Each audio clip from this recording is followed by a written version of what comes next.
Well, here we are once again. We are lighting the candle, a world that works, and I am Bill Carell.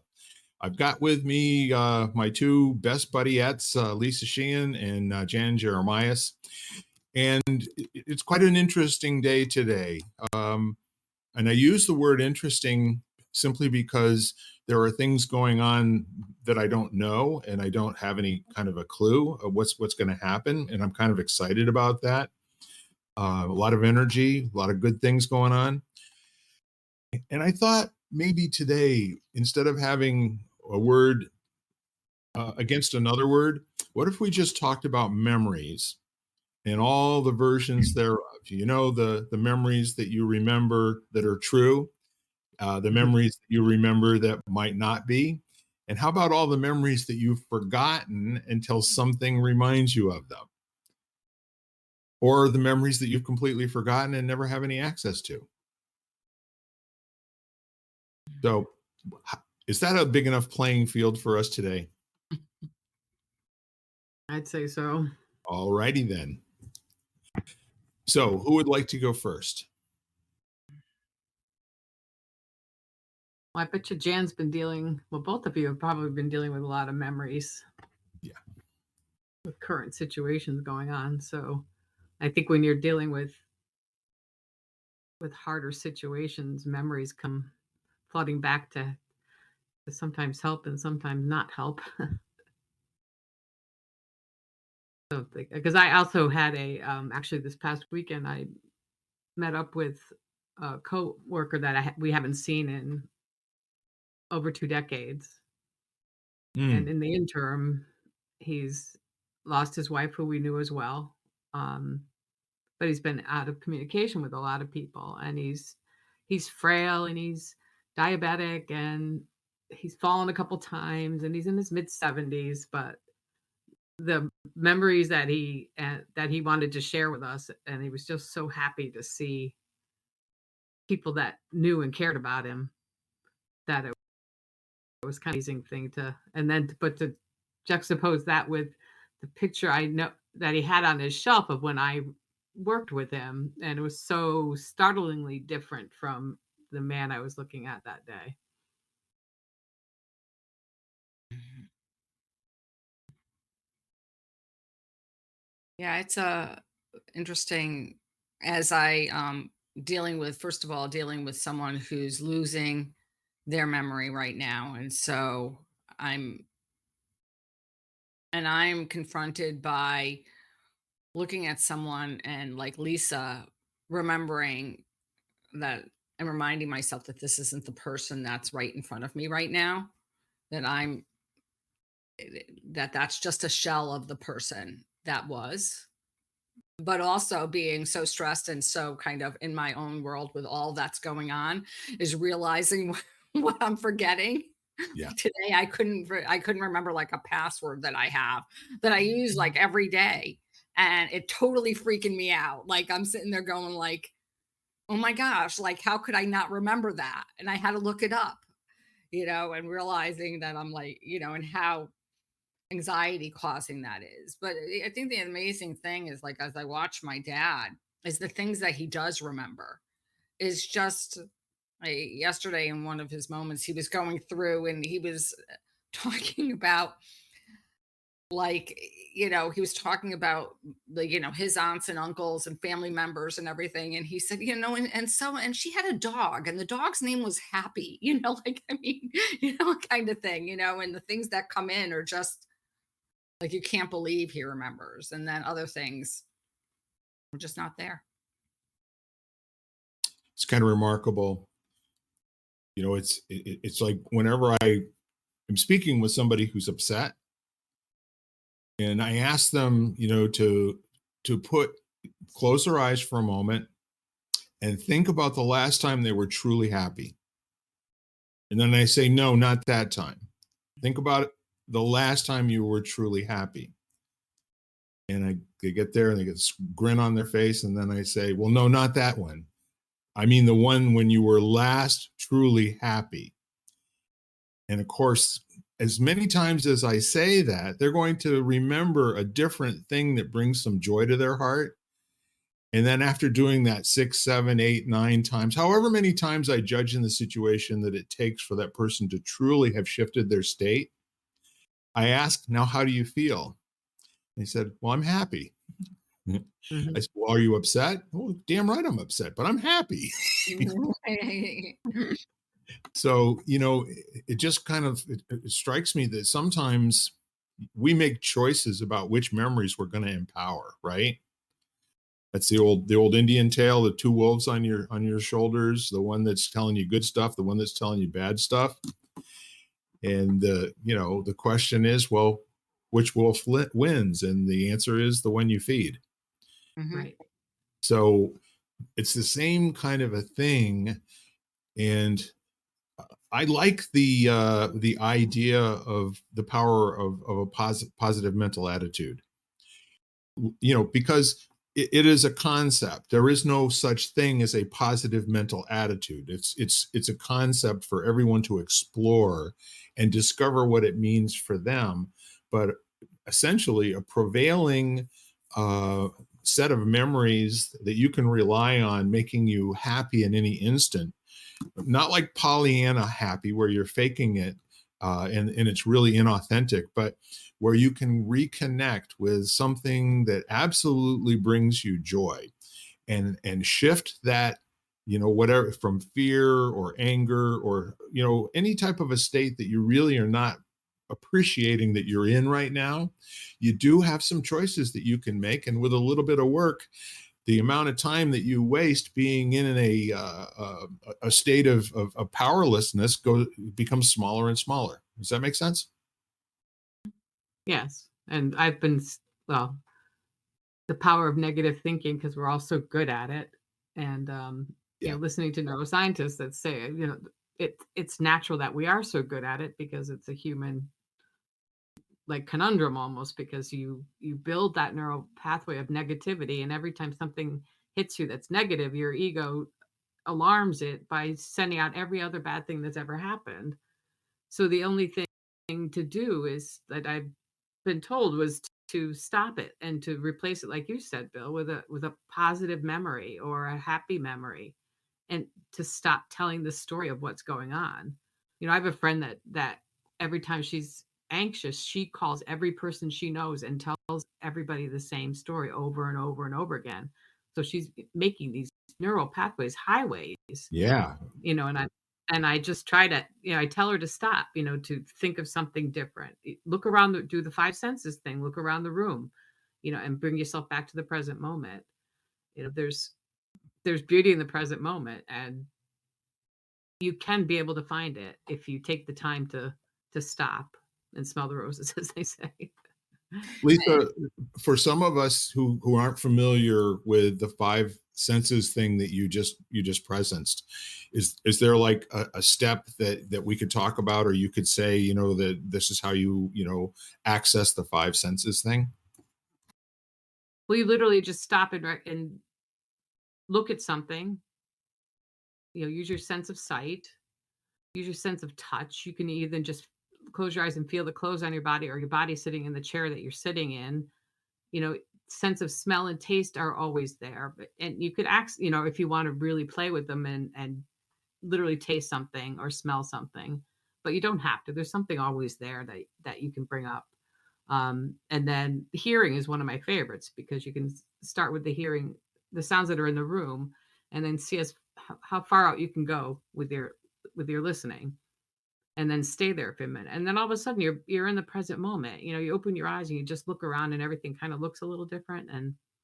And so your breathing slows down, just it's a natural stress reducer, so to speak. And then you're in the present moment. And then the other thing is too, we just practice this is they've done studies about just simply smiling, even if it's a forced smile, Yeah. how that will actually tell your body different signals and bring you into a different state. So I thought that was cool. And it makes you so much better looking. And it's free. Yes, it is. A renewable resource. Right. Thank you. I appreciate that. Every little tip and tidbit that we can give people so that they can have a fully self-expressed life that is minimally attacked by those negative feelings, and where we've been trained all of our lives to go when we're not sure what the future holds, right? And I would add that I love that. And I guide people like Lisa, or do that myself as much as I can, but also using movement. And so consciously moving. So we do a lot of movements where we don't even realize we're moving, you know. But if you actually do focus on the movement, and then, from the beginning of that movement to the end, and you can follow it through, as you lift your arm, actually being very conscious of the fact that you're lifting your arm, even watch it Yeah. and visualize it, and then even close your eyes and do it, or close your eyes and then don't even do it, and just recreate the feeling of what it was like. And Hmm. that doesn't cost anything either. Mhm. What's kind of neat about the conversation is that we started and kicked off with the word memories, and what comes to mind is there was a conversation I had with somebody in the last 2 or 3 weeks, that 98% of people's thoughts are either based on something that happened in the past, or worrying about something that may or may not happen in the future. And 2% of the time is actually being completely present and fully available, to the world where they are right now. And I thought that just spells opportunity to me, because let's say that it's half right. Maybe 60% of the time we're worried about the future or the past, and 40% of the time we're actually where we are right now, enjoying this moment with no other thoughts, encroaching. Knowing that whatever level it's at right now, that what if you do have choices? What if there are some things that you can do, and the memories that you have, um, they're going to continuously be triggered by things that you see or that you experience earlier, similar incidents, that sort of thing. But one of the key training methods that I use is the method of object orientation, and that basically means that if you want something to exist and persist through time, it has to be attached to an object. And if you think about it, that's one of the reasons that we put up statues, and we have, memorial, headstones and all that sort of thing, so that somebody's name will live on into the future, and some person who will, never having met them, that person and the idea of that person will continue to live on forever. So you bring it all the way back from the monument and buildings and structures and all that sort of thing, back to sticky notes, right? So if you've got a thought and you want it to exist through time, you write it down on a sticky note and you put it somewhere. And the really cool part of it is that I remember being with two clients that used a half a pad of sticky notes every day. It was like they were so worried about forgetting the thoughts that they had. And so we had some neat conversations about that. So, what do you put on your sticky note? Well, I put something on it that I want to be reminded of later. And I look at the wall, and there's got to be 700 sticky notes there, all different colors. We got green ones, yellow ones, blue ones, red ones, pink, the whole 9 yards. And I said, so, all right, so what's your filing system here? I noticed that you don't have them gathered in groups. He said, no, I don't want to have them gathered in groups. But my oldest sticky notes are on that wall over there. My newest ones are on this wall behind me. And quite frankly, uh, what's really interesting about all of these sticky notes is I really enjoy writing them. I said, cool. Do you ever go back and look at them? No, I don't go back and look at them. Why would I do that? They're there. This is an interesting conversation. And I'm saying, They made a movie about a guy that did some similar stuff, Beautiful Mind. And I said, "Are you concerned that this might be like an OCD kind of thing?" He said, "No, I can give it up anytime I want to. I'm just playing a game to see how long it takes me to fill all four walls." Really? I said, "And then what?" He said, I don't know. Maybe I'll put plastic over the top of them and use it as kind of like a wallpaper or something. And then, my friends can come over and they can walk around and read all the different little sticky notes and everything. And we'll just have stuff to talk about. On sticky notes was the sign that my grandmother was losing it. She was living in Florida, and when we went down there were sticky notes everywhere, but it was the same, like the plumber point. You had the same notes in different places, Yep. and she had no clue, and she just would repetitively put the same note over and over again on sticky notes. And yeah. And during COVID, I did sticky notes on the wall of things I was grateful for. I had a whole wall. I had a whole wall in my kitchen that I ended up doing.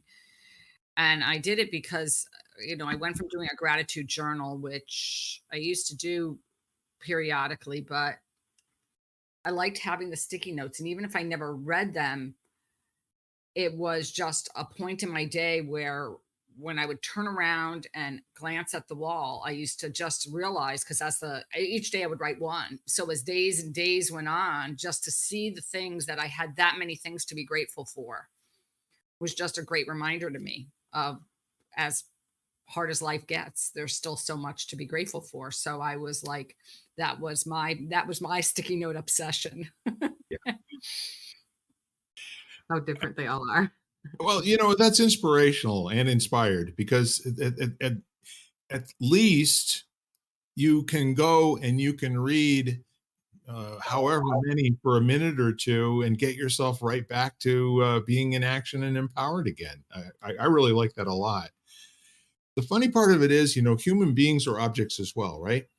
Have you, especially children, have you ever noticed that if you share a thought or a possibility out loud with somebody and you don't see them for a while, the first thing out of their mouth is, "Oh, how are you doing with your weight loss?"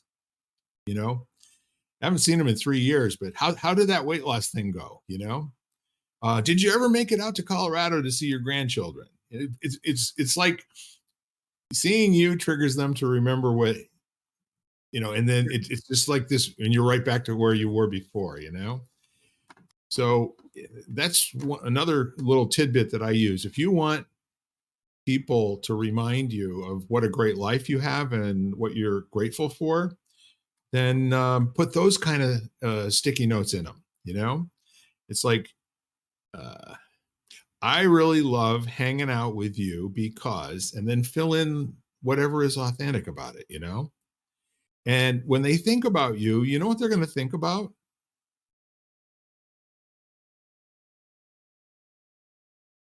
If you say enough positive things to them, they're going to think, "I can't wait to be with that rascal."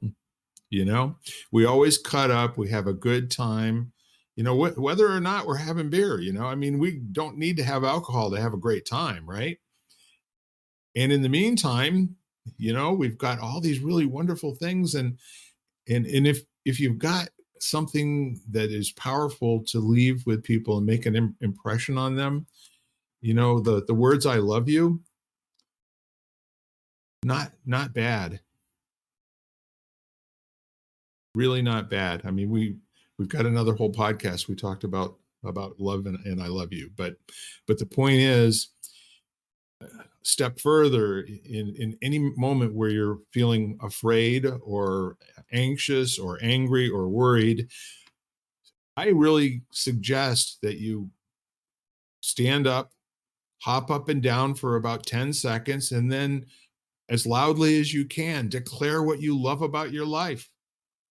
You cannot be angry and talking about what you love in your life. I'm going to mute. You keep going. This is an important call.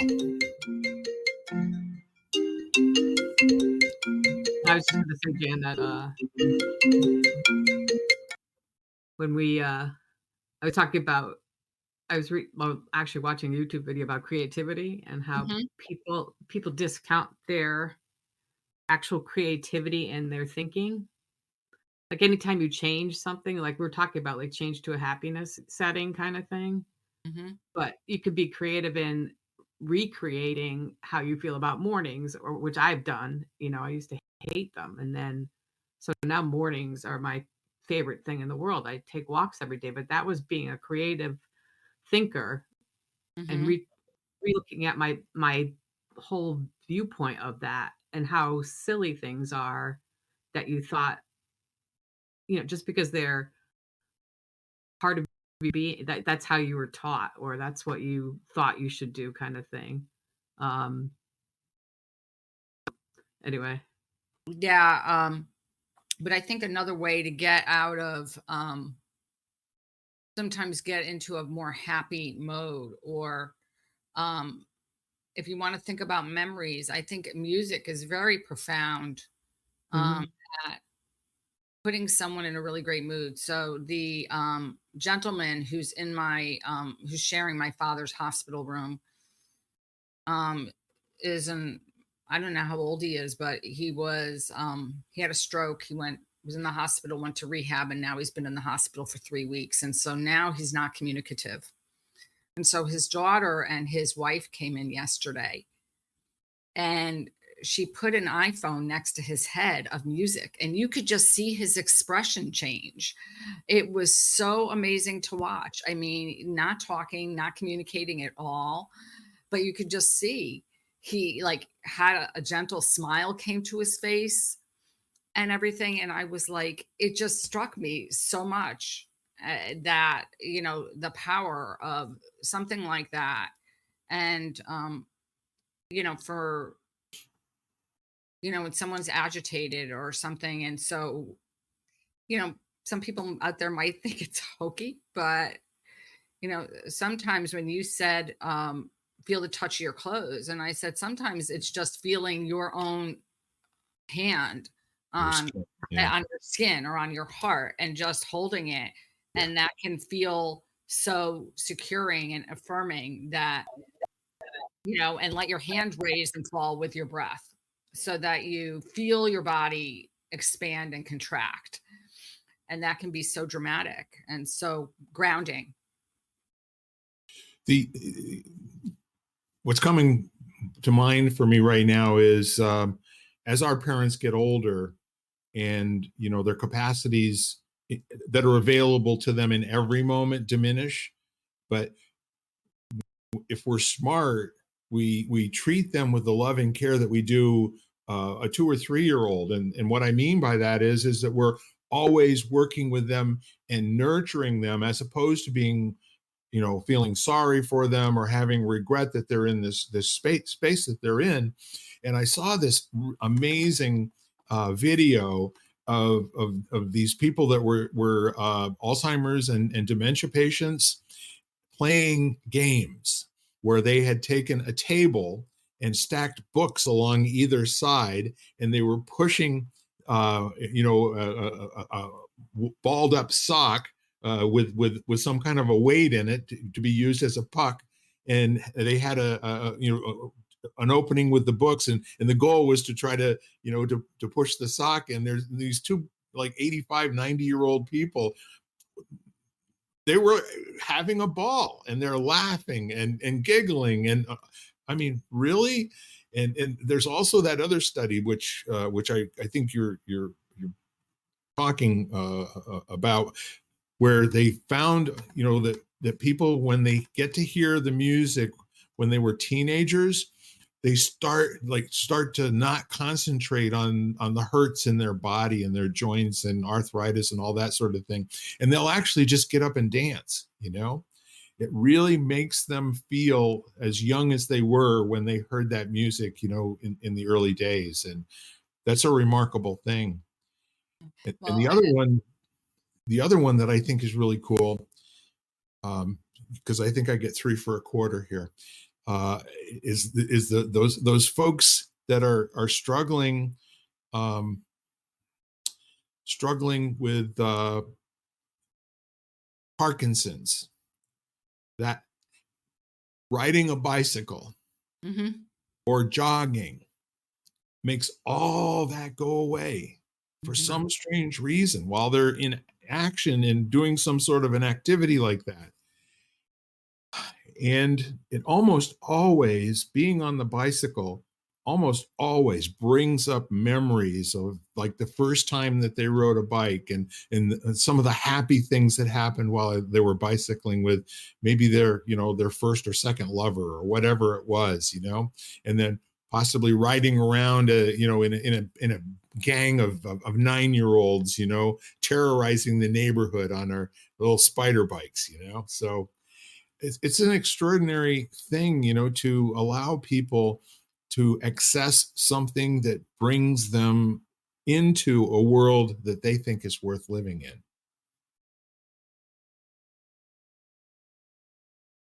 I mean, I taught a class for a number of years called Ageless Grace, which was a movement class done from a chair. You're supposed to do it from a chair.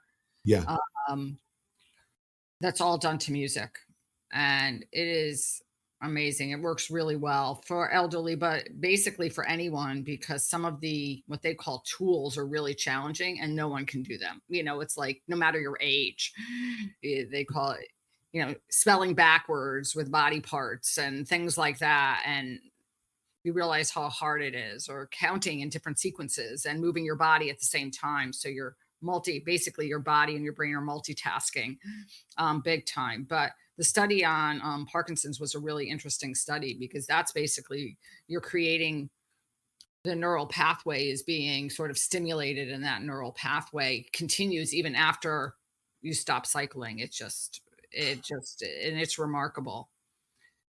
exactly the word in my mind.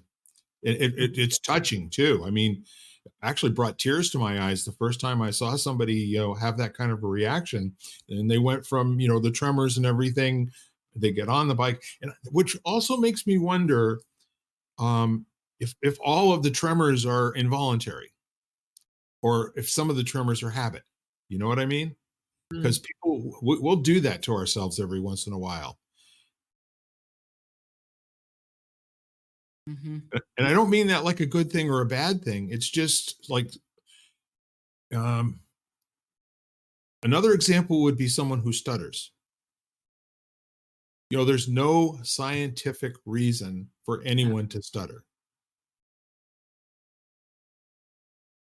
And what's really cool is I've seen a half a dozen times, in a landmark forum, where people got up and they were willing to lose their stutter, and the forum leader worked with them for 5 or 10 minutes, and they never stuttered again.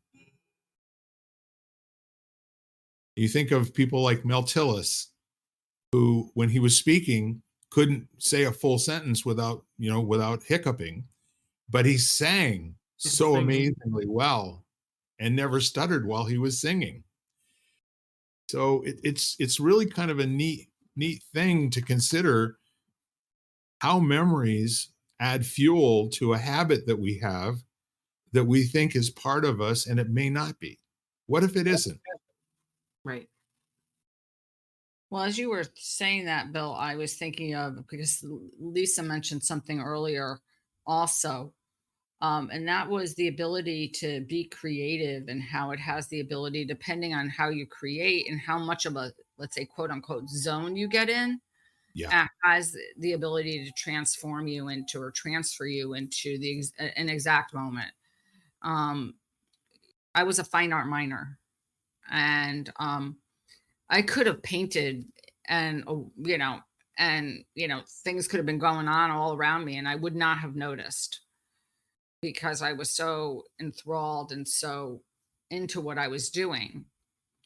And for some people, that's art. For some people, it's music. For some people, it could be gardening, and getting outside and feeling the dirt or whatever. But I think we all, I don't believe there's not a person on, I don't think there's a person on the face of the earth that doesn't have something like that, if they, or can't find it if they're willing to look for it.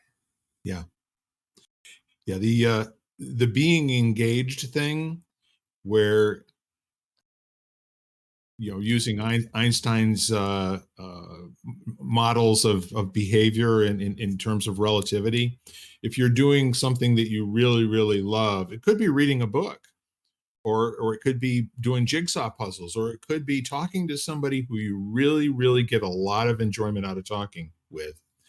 But hours go by and it seems like it's been minutes. You ever go out to lunch with somebody that you've met at a networking deal, and you sit down and you budgeted 45 minutes to an hour, and the next thing you know, you sat at noontime and it's 3 o'clock, and where did that time go? The Those other are part key. of the creativity thing was that people don't give themselves credit for being creative, and that was going down to the thinking aspect, or your everyday things that you do, that if it's cooking a meal and you find a shortcut, or you figure out a better way to do your mornings. Yeah. You're constantly doing it, and nobody gives themselves credit for that. And so I was looking at that, and it's kind of cool to remember like how you used to do things and how you do them now, Yes. especially if you're trying to self-improve, as many people are. The second half of life, I think, is what that's all about, Yeah. kind of thing. So I think to give people a break and to see how creative they can be throughout the day, or how they always are, and how they can just keep ramp that up sometimes, just thinking, well, maybe if I could do that, I could do the next thing. I can improve that much more, or give myself credit. Yeah. Be grateful for that. It's the continuum of competence, right? So you start off in life and there are many things that you're unconsciously incompetent to, and it's causing you no pain and you don't care and you're unaware, right? And then there's the little breakthrough when you notice somebody's doing something, or there's something that you think you can't do, where you are now consciously incompetent, and it is bothering you a little bit, and maybe you'd like to do something about it. So then you go through the baby steps and you figure out what's going on, and you start to get this conscious competence where you have to think about it while you're doing it.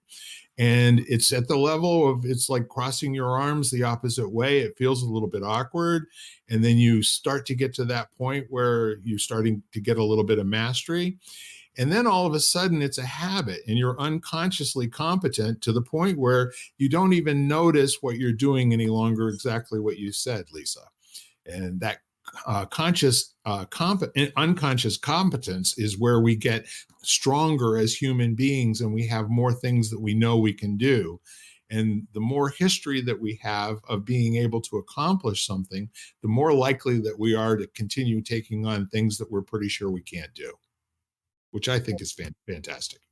And I always have my students in class, so we'll say interlace your fingers and then have them do it the non-habitual way. Mhm.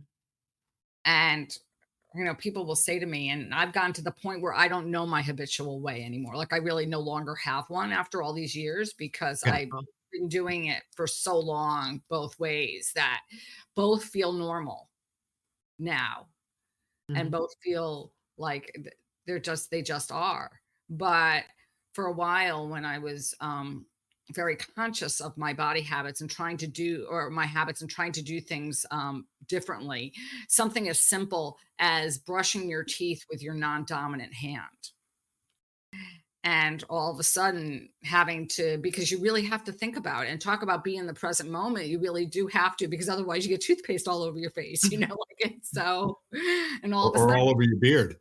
or all over your beard, and you sit there and you're like, okay, like, and you realize, or just even getting a picture out with your like, we all have our tendencies. I'm a righty. I always get I'll always grab something with my right hand, and then all of a sudden having to switch, and that's actually very good for the brain, because the Mhm. brain is very used to us doing stuff in habitual ways.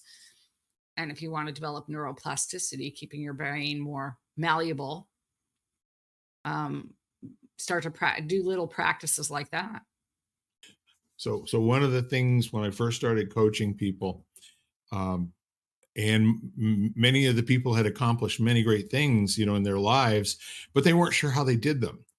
And so to really kind of bring this down to something that everyone can do, I had them start by printing their name with the hand that they don't use.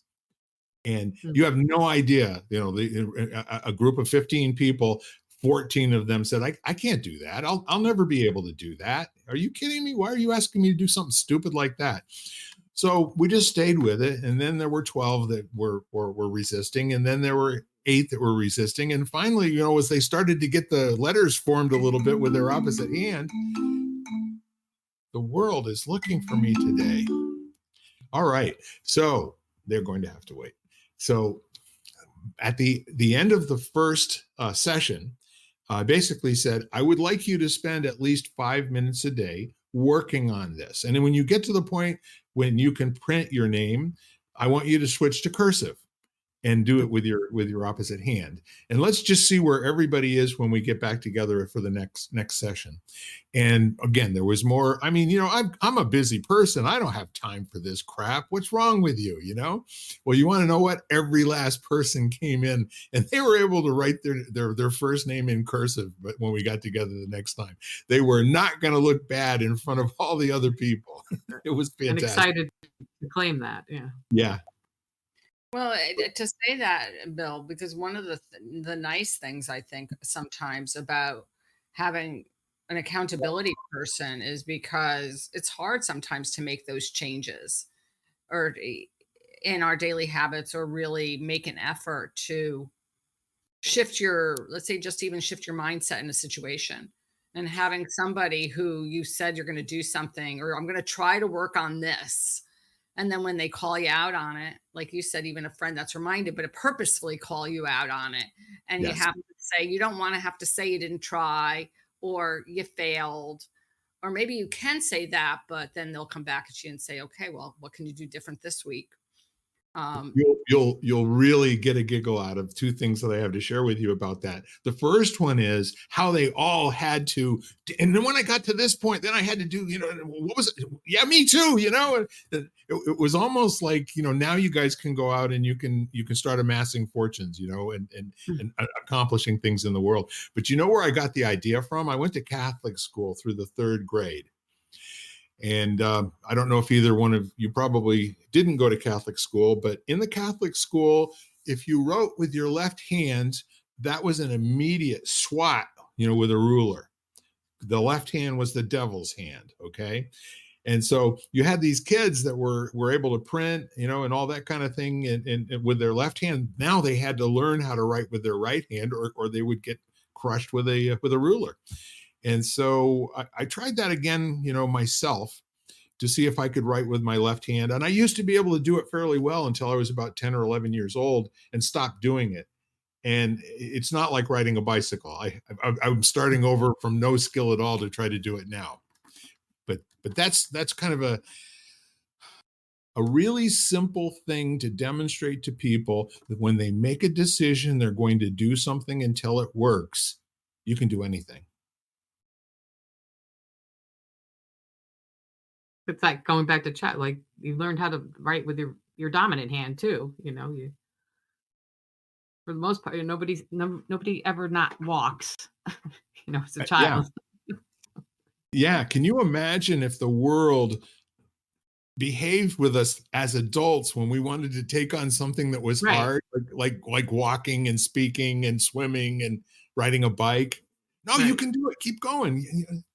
That's right. And the whole acknowledgement when you did, the fact that when a kid walks or takes a step, the applause they get and the Yeah. acknowledgement, everybody is so excited. Even they're excited. Like, even if nobody's around and you watch them, Yes. I'm watching my friend's granddaughter when she comes to class each week on Zoom. And I've watched her from like 2 months to now she's about 2. So I've watched her every week. And it's hysterical. Like when she falls and she claps, or she'll fall down and she thinks it's hysterical and she claps for herself, like kind of thing. That self acknowledgement, where we become so judgmental of ourselves and so cautious to, we remember spinning around when you were a kid and purposely falling down and you thought it was hysterical. Yeah. How we lose that ability to find the humor and the joy in just things like that of not being able to do things. Yeah. So it's amazing. There are so many metaphors for life, and I think playing Texas Hold'em poker is one that I like to reflect on quite frequently because I've got a lot of hours into that game. And I just made a decision in 2005 and 2006 that I was going to become a not a good but a great Texas Hold'em poker player. And I went out and was playing free poker at bars, where you would tip the dealer, and there was no money for the for the chips to buy in or anything like that because that would be against the law. And I started playing 5 nights a week. Mm. You know, every single week I went out for 5 nights a week. Then the sessions were 2.5 to 3 hours, and I got to the point where when I sat down at a table with other people that were similar skill level, I would get to the to the final three, final two, and then I started getting wins, and then I got to the point where I won most of the time, and had a reputation. There were two people that we had a reputation of being the toughest ones to beat in free no limit Texas Hold'em poker, right? And so the point was, somebody asked me, "Are you like a natural poker player?" I said, "Are you kidding?" I said, "Well, how did you get so good?" Well, I sat down and I said, out of every evening that I come out, there's going to be 25 or 30 people competing against me, some of whom will do really stupid things and win. And I'll have no reason, to learn anything from that. But you know what? There's always, out of those 30 people, only one winner. Everyone else loses every single time. So there's always only going to be one winner. And so I my goal is to learn how to be the person who's always got the opportunity to get to the top, final three or four, so I can be that winner. And then when I figured out how to do that, a lot of times my reputation would win a hand for me, which was kind of fun. But I told you that story to basically tell you that you can make decisions to do any darn thing you want to in your entire life, and just don't stop till you're done. How's My that go? accountability partner right now is an app. So, That's right. I signed on to do that, but one of the, it's you might enjoy this. It's wall Pilates, Jan. Oh, okay. And so there's a routine that you do I do it every morning, but at the end of it, there's actually the screen goes all applause and thumbs up. It's like- it is my little joy exercise every morning, seeing that screen pop up. Yes, I'm sure it is. But if you don't have an app and you just, I always say that it's measured by, well, that app or that applause is actually obviously giving you some sort of hormonal or feel good response. Right. And for me, when I practice, it's just how I feel, like, that measurement of, if I want to do a scale, it's like, how do I feel right now and how did I feel at the end? If I were to put a number to it, okay, well, right now, if 10's the highest, I wake up or whatever and I feel a 3, or and when I end, how do I feel? And feel an 8 or a 7. And then if you can, if you're a numerical person, or even if you just get that feeling, and that's what keeps you coming back, is that feeling. That's my morning walk thing because I started that a while back, and especially if the sun's out Yeah. and especially when it's cold out for some reason, the second I enter the door, I just go, that felt really good. It's just that kind of acknowledgement. And almost better than the high five screen sometimes, but Mm-hmm. it's not like exuberance. It's just a knowledge that felt really good physically, emotionally, and probably spiritually too. Yeah. When I ran, I used to love winter running.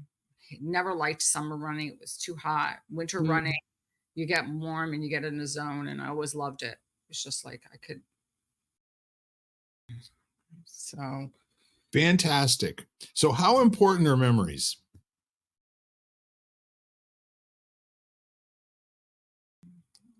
That's a good question. I mean, it's probably what we live on most of the day.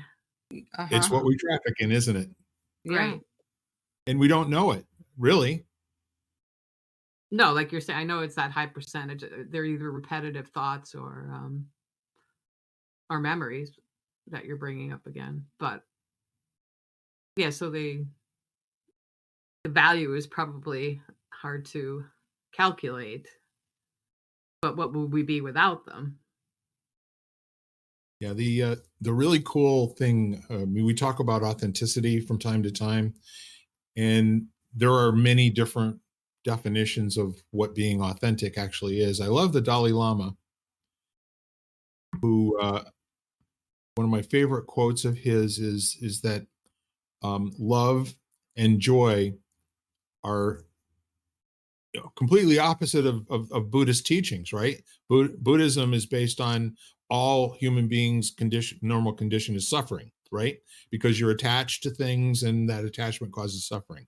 Well, Dalai Lama, he's on a higher plane, and he basically says that joy and love are, this is what life is about.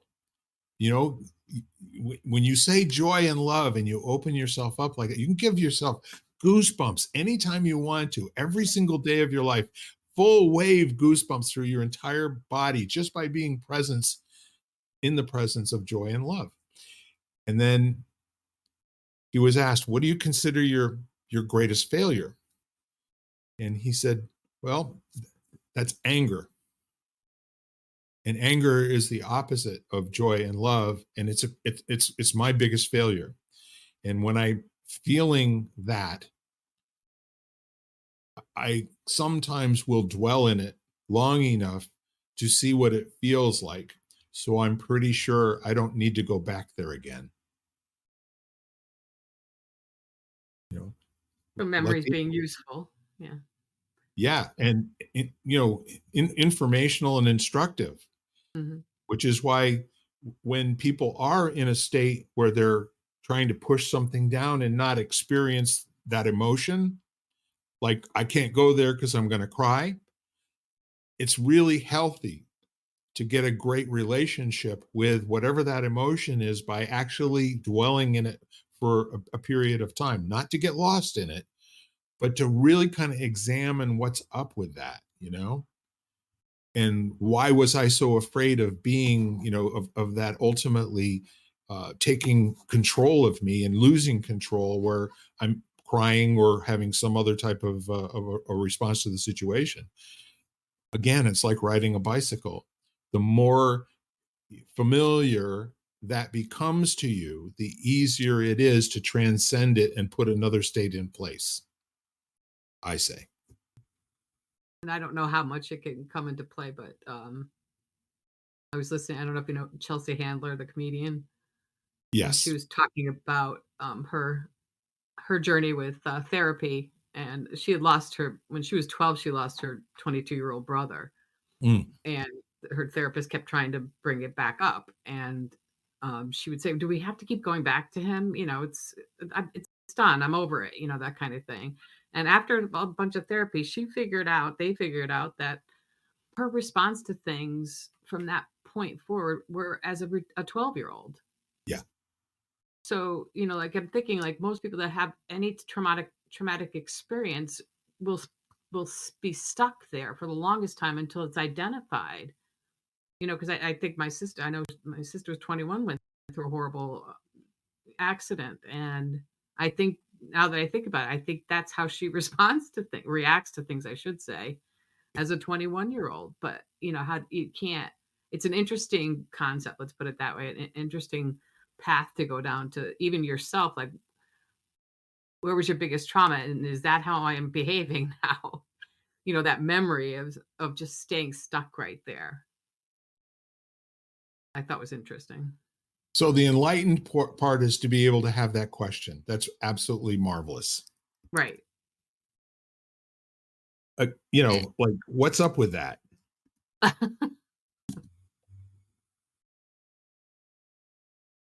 The answer isn't necessarily all that cool, but I mean, who cares? But just Well, I think it's to going help into the questioning mode, it takes you out of that situation for a moment. Like, exactly. So you question it, you're back to, now. I mean, it's just like the constant curiosity thing. Like, I mean, if that could help you, you know, that creativity and thinking again. So always going back to something that might be a little better than it was yesterday, kind of thing, like we always talk about. Um, and if that's asking yourself the hard questions, then go for it. We can do hard things, as Glennon Doyle will say. And the word that's coming to mind is curiosity, with an element of curiosity, as Lisa's speaking, with an inquiry, like that curious mind. Like, isn't, as my friend used to say, I used to have a mentor who used to say to me all the time, isn't that interesting? Like, when you would do something and then all of a sudden you look back and you're like, oh, I responded that way. Isn't that interesting? And it's kind of very, kind of not like very almost funny way of like it with a gentleness or a compassionate way. Like, oh gosh, that's really interesting that I did that. Yeah, those emotions that come up that Bill was talking about, like, so you feel a little anger or anxious, like, hello, anxiety. How are you today? Yeah. That's an Hello, interesting, darkness, that's an my old interesting friend. response to that. Exactly. Oh, hello, darkness, my old friend. Yes. Yeah. I like the Soundgarden version myself. Well, ladies, we've had a marvelous chat. Is there anything that you'd like to say to kind of put a wrap or a point or?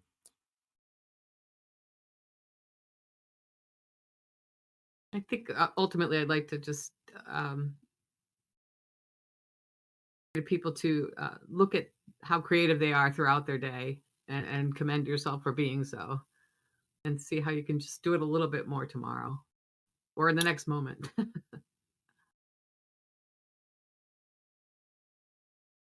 No, I don't. I'm good, and I'm going to do what Lisa said. Yeah, when you pack your lunch, make sure you bring yourself a crutch phrase to get you out of jail, right? You get angry or you get sad or something's kind of taking you over. Isn't that interesting? Isn't that interesting? Absolutely love it. Well, Good one. folks, we are lighting the candle, a world that works. I've had a marvelous conversation with my two friends today. I hope you've enjoyed it. And I also want to put my challenge back out there. Will you please contact somebody, email, text, phone call, let them know the world's better because they're there and that you care about them and it matters to you that they're around. And in the meantime, you continue to have the best day ever and bring some empowerment your way. Love you all and be well. Have a good week. Bye-bye. You've been listening to Lighting the Candle, a world that works, part of the Exvadio Podcast Network.